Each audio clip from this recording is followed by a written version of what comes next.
Haleluya. Kita ada kembali pada hari ini, saudara seiman dalam Kristus Yesus, mengikuti kembali pelajaran Alkitab dari kitab Yosua.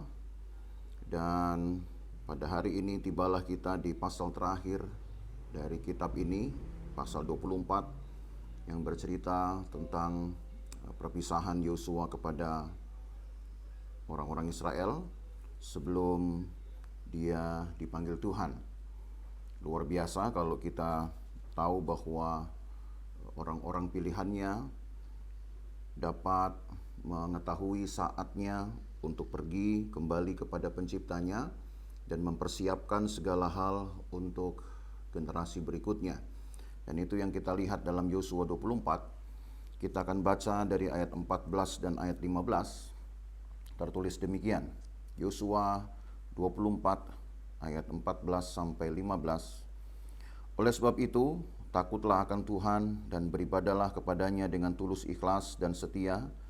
Jauhkanlah Allah yang kepadanya nenek moyangmu telah beribadah di seberang sungai Efrat dan di Mesir. Dan beribadahlah kepada Tuhan.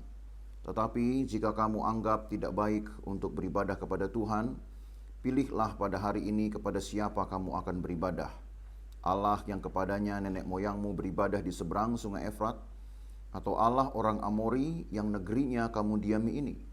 Tetapi aku dan seisi rumahku, kami akan beribadah kepada Tuhan. Ketika Yosua mengumpulkan setiap pemimpin suku dari ke-12 suku Israel dan juga para hakimnya, maka Yosua merasa perlu untuk menuturkan satu kisah perjalanan bangsa ini sejak dari zaman Abraham yang dipilih Allah kemudian untuk menjadi pokok dari perjanjian Tuhan terhadap Israel pada akhirnya. Dan kalau kita melihat mulai dari ayat 1 sampai dengan ayat 15 ini, nanti saudara bisa melihatnya bahwa Yosua menganggap perlu untuk menuturkan kisah perjalanan perjalanan dari panggilan Tuhan, baik mulai dari Abraham, ketika Abraham pun dipanggil keluar dari satu keluarga yang masih menyembah Allah asing, yaitu Terah. Tapi kemudian Tuhan pelihara dan Tuhan tunjukkan, Tuhan perkenalkan lebih dahulu Allah yang harus menjadi sesembahan Abraham, karena itulah nanti akan menjadi sesembahan juga bagi keturunannya.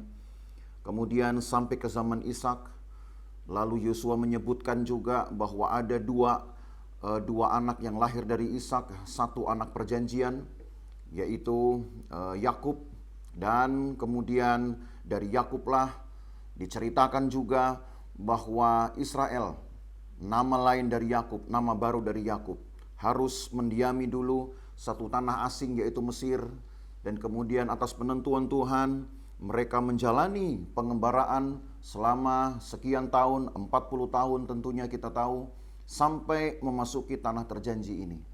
Dan Yosua pun sempat mengutip bahwa ketika mereka mendiami tanah ini pun mereka mendiaminya dengan tidak mudah, tetapi tetap ada perjuangan-perjuangan. Dari situlah kemudian Yosua membuat pilihan untuk menunjukkan siapa yang sebenarnya pantas untuk menjadi tumpuan hidup dan pegangan hidup bagi orang beriman, tentu bagi mereka.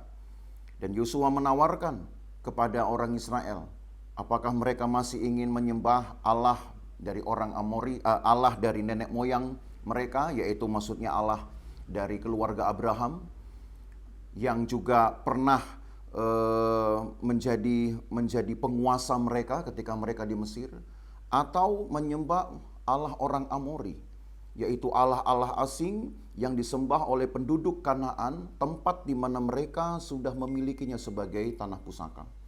Atau yang terakhir, sebagaimana yang Yosua juga maklumatkan, bahwa dia tetap akan beribadah kepada Tuhan, pencipta langit dan bumi, Tuhan yang juga disembah oleh Abraham setelah dia dipanggil dan dikenalkan kepada Tuhan yang benar. Nah, Bapak Ibu Saudara, Dari kisah ini kita tahu bahwa penting bagi kita yang sudah mengenal Tuhan untuk selalu menuturkan kisah-kisah tentang perbuatan Tuhan yang besar kepada keturunan kita.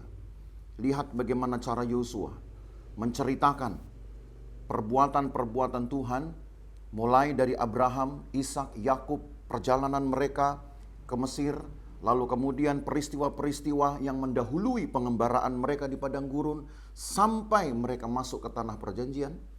Itu menunjukkan bahwa Yosua merasa perlu selalu diturunkan, bahkan dituturkan kepada anak-anak kita, kepada generasi kita tentang perbuatan Tuhan, supaya mereka belajar bahwa Tuhan yang kita sembah adalah Tuhan yang konsisten, Tuhan yang tidak pernah meninggalkan orang-orang beriman, kecuali sebagaimana yang ditulis juga kemudian di dalam ayat-ayat selanjutnya, kecuali kalau seorang beriman mulai beralih hatinya untuk menyembah Allah lain, maka Yosua berkata di ayat 19, ayat 20, nanti saudara akan baca, Tuhan tidak akan bertangguh, Tuhan akan menimpakan bahkan yang buruk kepada orang-orang yang membelakangi hati Tuhan.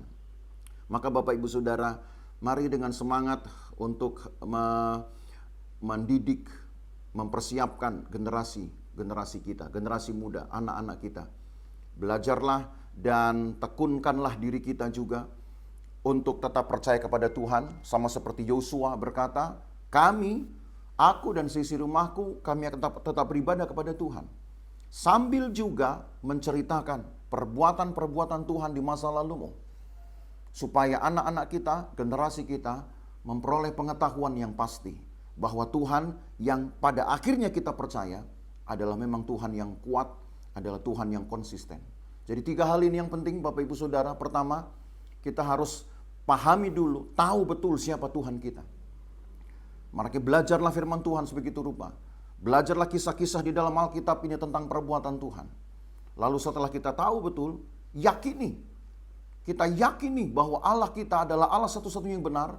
Tidak ada Allah lain yang dapat menyainginya.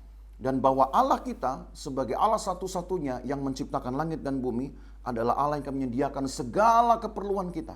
Dia akan menolong kita, mengawasi kita, membentengi kita, menghalau segala yang jahat dari hidup kita. Karena tidak ada lain yang bisa melakukannya kecuali Allah kita. Dan ketika kita sudah meyakini, yang ketiga, peganglah itu. Peganglah itu seumur hidupmu, sampai bahkan maut akan menjemput kita. Jangan sampai kita beralih kepada yang lain.